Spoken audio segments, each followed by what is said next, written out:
You know the devil wants this church dead. Huh? He wants this church dead. An autopsy, when a man dies suddenly and no one knows the cause of his death, it's unexpected. The family or the state can order an autopsy to be performed on the deceased. And the autopsy will determine the cause of his death. It will then show why this man died. Paul compares the church to a human body. If you read after the Apostle Paul in some of his epistles, he compares the church to a human body. And he says there are many members, and some are the fingers, some are the feet, some are the eyes, some are the ears, but we all belong to one body. We all work together as the body works, as the human body works. I submit unto you that the most powerful force on the planet is a church, amen, that is filled with the power of Almighty God. A church that is alive. Yes, in my estimation, it's the most powerful institution, the most powerful organization, the most powerful force in the world, on the planet. A church that is alive. How many knows that tonight? Amen. When a church is alive for God and operating like God would have it to operate, everybody at its post of duty, the hand working like it ought to, the leg working like it should, the eyes and the ears working like they should. It's a powerful place, and it will affect the community. Amen. It will turn the community upside down. I don't know what you might think about the church tonight, but a church that is alive, its heartbeat is thumping, amen, and God is working. It will affect Harker's Island, all the Down East community, amen, Morehead City, Beaufort. It will affect the community, amen. They said this about the church in the book of Acts: they have turned the world upside down. When they went looking for them and knocking at the door of Jason, they said, where are these that have turned the world upside down? A church that is alive, turn its house, its family upside down.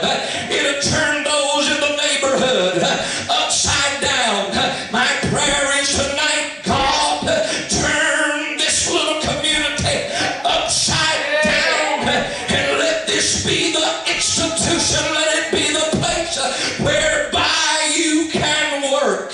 Listen to me for just a little while. When a church is alive for God, it will affect the sinner man. I don't care how deep in sin, Brother Keith, he may be. A church that is alive, it will affect those that are lost, those that are out of the ark of safety. I don't care what kind of sin he might be involved in. I can't help how deep in sin he may be.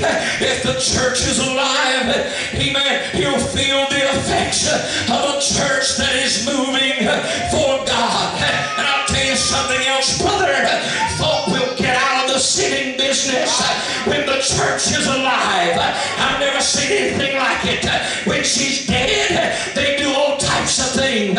But the moment she comes alive and is resuscitated and is revived, they get out of the sitting business.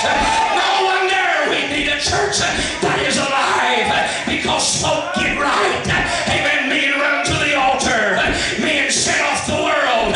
They run to the church when it is alive. Amen. Amen. No wonder the devil hates us.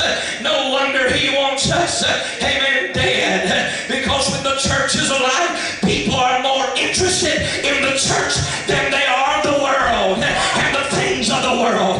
When the church is alive, you got more showing up on Wednesday night than you ever have before, because she's alive.